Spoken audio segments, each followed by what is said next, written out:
It's a great day to talk about the Lamborghini Jalpa. What was this thing? Where did it come from? Who even knows about this Lamborghini? Let's talk about it. I was on Bring a Trailer and I saw this Lamborghini Jalpa listed today and I was like, oh my goodness, what is this? What have I stumbled across? And here we are. It's so good. It's actually so interesting that I'm going to make a little video about it. Let's go back in time here to the 80s when Lamborghini was fascinated and everyone was fascinated with the Countach. That was Lamborghini's superstar model. While the public was obsessing over Lamborghini's V12 wedge-shaped supercar icon, which was the Countach, Lamborghini was actually quietly selling this car behind the scenes. They sold a small number of these mid-engine V8 sports cars alongside the Countach. These cars were less extreme, they were less expensive, but they were designed to broaden Lamborghini's appeal to the public. Among these cars, there were several of them, including the Arauco, the Silhouette, and the Jalpa.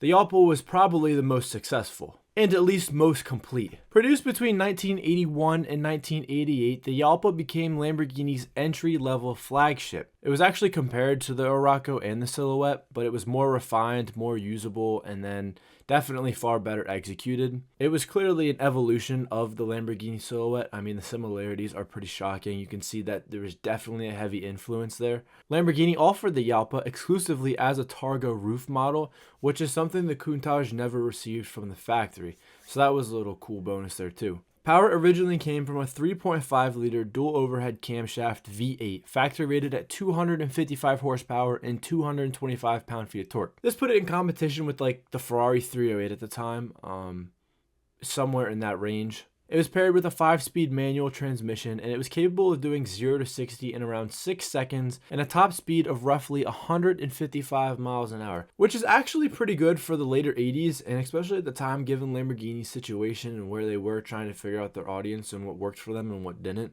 So it's not bad. But let's talk about this Jalpa right here. It was just listed on Bring a Trailer. I will link it in the description below. But this 1988 Lamborghini Jalpa is one of just 410 Jalpas built worldwide. Of those, only an estimated 100 were designated for the US market. And even more impressive, actually, this car is believed to be one of just 7 examples finished in Giallo Fly from the factory. That's just Italian for yellow.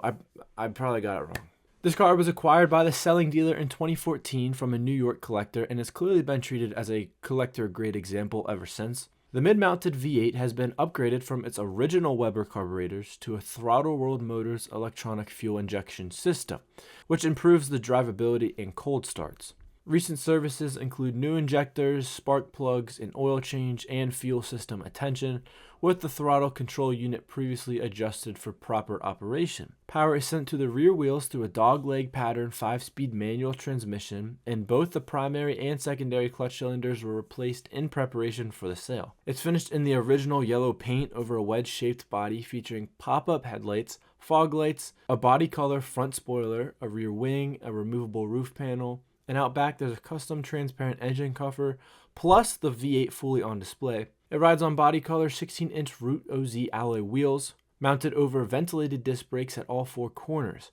Factory independent suspension and rack and pinion steering are retained, and recent work includes replacing a rear strut mount and fitting Continental Extreme Contact Sport O2 tires. Inside, there's manually adjustable bucket seats that are trimmed in black leather with yellow piping, which continues across the center console and door panels. A gated shifter sits front and center, topped with a yellow Momo knob, paired with a 3-spoke steering wheel featuring a Dino-branded horn button. Jaeger instrumentation includes a 280 km/h speedometer, a tachometer with a 7,500 RPM redline, auxiliary gauges, and a digital clock. The odometer shows just 5,900 kilometers, or roughly 3,700 miles, with only about 500 kilometers added under current ownership. There's also air conditioning, power windows, an Alpine CD stereo, Jalpa branded floor mats with yellow embroidery, and even a K40 radar detector controller mounted discreetly on the steering column. That's pretty cool. Included with the sale are the manufacturer's literature, partial service records, a toolkit, spare and removed parts,